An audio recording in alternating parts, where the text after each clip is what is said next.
किसी ने बड़े काम की बात कही है। सबके हृदय में परमात्मा का निवास और प्रभाव है, लेकिन बहुत कम लोगों के हृदय में परमात्मा के लिए भाव है। नमस्कार दोस्तों, एक छोटी सी कहानी ये एक मंदिर के पुजारी की है। वो जाते थे डेली मंदिर में, साफ सफाई करते थे और भगवान की पूजा करते थे, अर्चना करते थे, सेवा करते रहते थे। और उनकी विशेषता यह थी कि जब मंदिर में दर्शन के लिए लोग आते थे, जब भीड़ बढ़ती थी तो बहुत तेजी से जयकारा लगाते थे। जो भजन है वो बहुत तेज गाने लगते थे, लोगों को दिखाने लगते थे और लोग ये मान के चलते थे कि भगवान के बहुत बड़े भक्त हैं। धीरे धीरे लोगों की श्रद्धा उनके प्रति बढ़ने लगी और लोगों को दान भी देने लगे। कुछ समय तक यह क्रिया चलती रही। उसके बाद वो देखते हैं उसी मंदिर में एक और संत आए जो चतुर्मास के लिए वहाँ पर आए थे। उन्होंने कहा कि भाई मैं ये अगले 4 महीने यहीं पर रहूँगा और भगवान की पूजा करूँगा, मैं आपको किसी तरह से डिस्टर्ब नहीं करूँगा। तो उन्होंने कहा ठीक है, बैठिए पूजा करिए, अच्छा है मेरे लिए, तो आप ही रहेंगे, 2 लोग रहेंगे तो अच्छा लगेगा। वो कहे ठीक है। लेकिन जो दूसरे वाले महात्मा जी आए थे उनकी विशेषता ये थी कि जब भीड़ बढ़ती थी तो वो शांत हो जाते थे, और जब मंदिर से भीड़ धीरे धीरे छट जाती थी, कुछ लोग बचते थे, तब वो थोड़ा ऊंची आवाज़ में लोगों को अपनी बातें बताते थे और भजन गाते थे। ये जो पहले वाले पुजारी थे ये देखे उनको और पूछे कि मैं तो आपका उल्टा करता हूँ। जब भीड़ बढ़ती है तब मैं तेजी से जयकारा लगाता हूँ, भजन तेज गाने लगता हूँ, ताकि लोगों के मन में भगवान के प्रति प्रेरणा पैदा हो, लोगों की श्रद्धा बढ़े। लेकिन आप इसका उल्टा करते हैं, इसका कारण क्या है? तो जो महात्मा ने कहा कि ये कारण इसका जो भी है वो आपको समय आने पर पता चल जाएगा। एक बार जो पुजारी थे, चूंकि अब उनके पास दान ज़्यादा आने लगा, पैसे थोड़ा बढ़ गए, तो एक बार वो दुकान पर गए, उन्होंने महंगा चप्पल खरीदा और एक दिन संयोग से वही महंगा वाला चप्पल पहन के मंदिर में आ गए और बाहर निकाल दिए। आज जब भीड़ बढ़ने लगी तो वो जयकारा नहीं लगा रहे थे, भजन उतना मन से नहीं गा रहे थे। क्यों? क्योंकि उनका मन आज उसी महंगे वाले चप्पल में लगा हुआ था। उनके मन में कहीं न कहीं वो भावना थी, कहीं कोई मेरा चप्पल उठा न ले जाए, कोई चोरी न कर ले।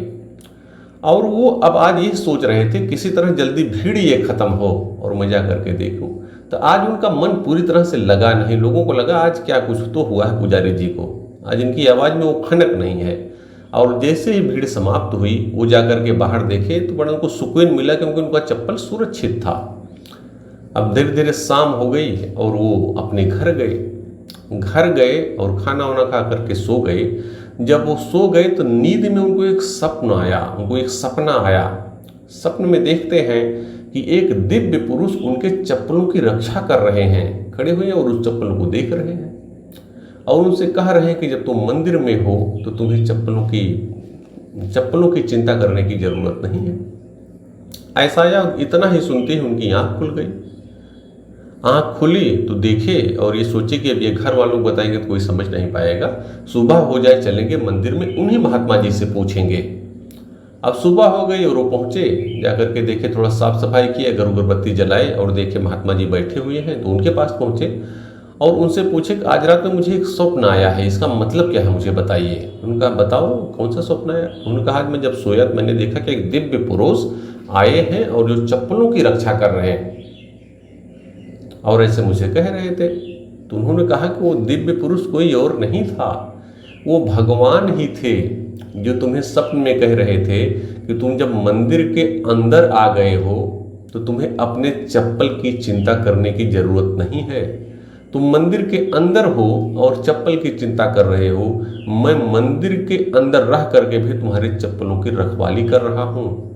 ये भगवान तुम्हें सावधान कर रहे थे कि जब तुम मंदिर में आ गए हो तो पूरे भाव से, पूरे मन से मेरी अर्चना करो, मेरी आराधना करो। मैं तुम्हें किसी प्रकार से कष्ट में नहीं रहने दूंगा, तुम्हें किसी संकट में नहीं डालूंगा, तुम्हारी पूरी तरह से रक्षा करूंगा।